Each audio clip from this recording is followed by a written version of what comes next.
Matagumpay na napaexit ang karakter ng pumanaw na batikan at award-winning actress na si Jacqueline Jose sa huling kinabibilangang action drama series ng FPJ Batang Quiapo na pinagbibidahan at idinidirect rin ng kanyang anak-anakang si Coco Martin. Sa episode ng Batang Quiapo noong April 17, lumabas ang arrest warrant para kay Chief Dolores Espinas para sa mga patong-patong na kaso na inihain naman sa kanya ng karakter ni Jan Estrada na si Rigor.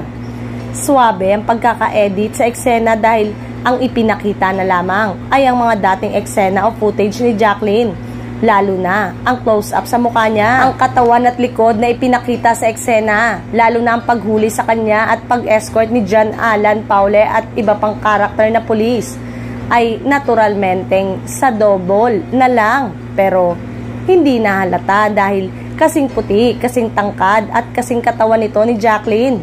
Bahagyang ipinakita ang side view ng mukha ng double ni Jacqueline at in fairness parang si Jacqueline nga.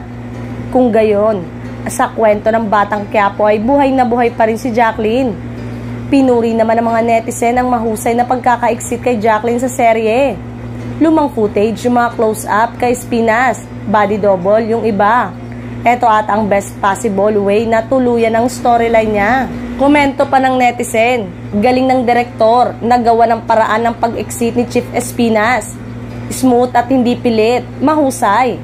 Unpredictable kasi ang maiisip agad, papatayin na lang, good job. The closure of Jacqueline Jose's appearance as an actress on her final project and as a human being. Nakakatuwa na binuhay pa nila si Jacqueline sa kwento. Very symbolic at ang mga alaala natin ang mahusay na actress na ito. Matatanda ang noong March 3 ay tuluyan nang namaalam si Jacqueline sa kanyang bahay sa Quezon City dahil sa atake sa puso. Sa kumpirmasyon na rin ng kanyang anak na si Andy Eigenman. Bago mawala ay dream come true kay Jacqueline na mapabilang sa serye ni Coco na ayon rin sa kanya. Hindi raw kumpleto ang pagiging artista kung hindi makakatrabaho ang lead star at hindi mapapasama sa serye nito.